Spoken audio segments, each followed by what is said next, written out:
Ветеринардык жана фитосанитардык коопсуздук боюнча инспекциясынын Ош облустук бөлүмүнүн башчысы Ибраимов Орозбек. Ош облусунун аймагында 2019 жылы жана 2020 жылдын биринчи кварталында эч кандай өтө коркунучтуу жугуштуу оорулар жаныбарлар арасында катталган жок. Бүгүнкү күнгө карата райондук ветеринардык жана фитосанитардык коопсуздук башкармалыктарына мамлекеттик ветеринардык инспекция тарабынан толук түрдө жетиштүү түрдө эмдөө жана дарылоо, диагностикалоо каражаттары жетиштүү санда камсыз болгон. Бүгүнкү күнгө карата жайлоого көчүрүү алдында жазгы эмдөө иштери жерлерде жүргүзүлүп жатат. Ал эми жанагы суроо боюнча бүгүнкү күнгө жакынкы күндөрү эмдөө иштери бүткөндөн кийин жайлоо шартында кармоо боюнча айыл чарба жаныбарларын көчүрүү жүргүзүлөт. Бул боюнча райондорго тапшырмалар, атайын көрсөтмөлөр берилди. Жайыт комитети менен биргеликте жергиликтүү өз алдынча башкаруу органдары менен бирге атайын графиктер түзүлөт. Кайсы айылдагы мал жандыктар кайсыл жайлоого чейин барат. Бул жерде ошол графиктердин негизинде көчүрүү иштери жүргүзүлөт. Ал эми жана көчүрүп бара жатканда ошол жердеги жергиликтүү эмдеген ветеринардык адистер тарабынан атайын жолдомо ветеринардык күбөлүктөрү жазылып берилет.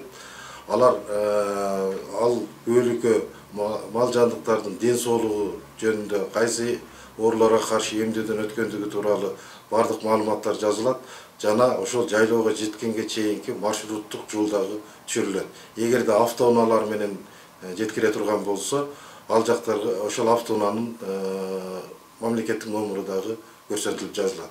Ал эми мал жандыктардан азыркы кырдаалга жараша жана оорунун жугушу эч кандай тастыкталган эмес. Бүгүнкү күндө жайлоолорго бардык эмдөөлөрдөн ветеринардык тиешелүү иш-чаралар жүргүзүлгөндөн кийин дени сак гана малдар өткөрүлүшүн маалымдайбыз. Сиздердин кызматтар азыр санитардык карантиндик постторго коюлганбы? Бүгүнкү күндө коменданттын буйругу менен облус аймагында 3 жерге, Кара Суу районунун Мада айылдык өкмөтүндө, Өзгөн районунун Ана Кызыл айылында жана Ош шаарынын Жапалак айылына 3 жерге жанагы санитардык карантиндик постторго биздин ветеринардык адистерден да кошуп туруу боюнча буйрук чыгарылды. Бүгүндөн баштап ал жерге биздин адистер дагы мал жандыктардын кыймылын көзөмөлдөө үчүн кошумча түрүндө ошол посттордо турат. Мына өзүңүз айтып калдыңыз, жайлоо сезону башталды деп. Азыр айрым бир жарандар ошол айылда жашаган, шаарда жашаган жарандардан малдарын алып жайлоого чыгышат да. Ошол малдарды алуу кандай болот азыркы шартта? Малдарды алып жайлоо шартында багып келүүчү жарандарга эскертип айтып кетерибиз. Ошол алып аткан мал ээлеринен сөзсүз түрдө ветеринардык күбөлүктүн талап кылыш керек. Ал күбөлүктү айтып кетпедикпи? Мал жандыктын ден соолугу тууралуу, кайсы ооруларга эмделгендиги тууралуу маалымат толук түрдө жазылат. Ошондуктан дагы кайталап айтып баса белгилеп кетчү нерсе, жайлоо шартында мал жандыктарды багып келүүчү жарандар сөзсүз түрдө мал ээлеринен ветеринардык жолдомо күбөлүктөрдү талап кылуусу зарыл. Бул жерде мындай суроо болуп атат да, ошол мал алуучу жаран бир айылга келгенде ал айылдан бир 50-ден 100гө чейин жарандар малдарын беришет экен. Ошолорду азыркы шартта, карантиндик шартта топтолгонго тыюу салынган. Ошол жактары кандай болот? Сиздер көзөмөлдөй аласыздарбы? Биринчи баягы ошол айылга киргенде бирден тапшырабы же кандай болот? График түзүлөбү деген суроолор болуп атат да. Бул боюнча райондук ветеринардык башкармалыктарда атайын көрсөтмөлөр жана мал багуучуларга, мал ээлерине көрсөтмөлөр берилет.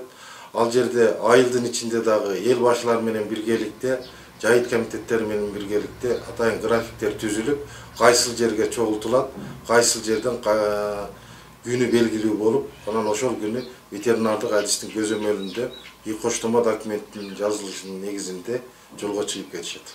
Айрым бир айылдарда ошо ветеринар адистиги жок жерлер кандай кылабыз деген суроо болуп атат да. Булар кээ бир райондордо ветеринардык адистердин жетишсиздиги туура болуп атат.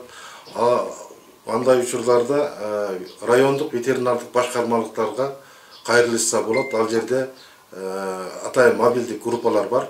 Ошолор барып туруп иштерди уюштуруп беришет.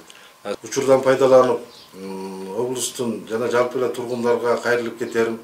Бүгүнкү күндө кээ бир түшүнбөстүктөр менен алдын ала жугуштуу ооруларга каршы мал жандыктарды эмдөө иштерине тоскоолдуктар болуп, отказдар болуп атканы кээ бир учурларда катталып атат.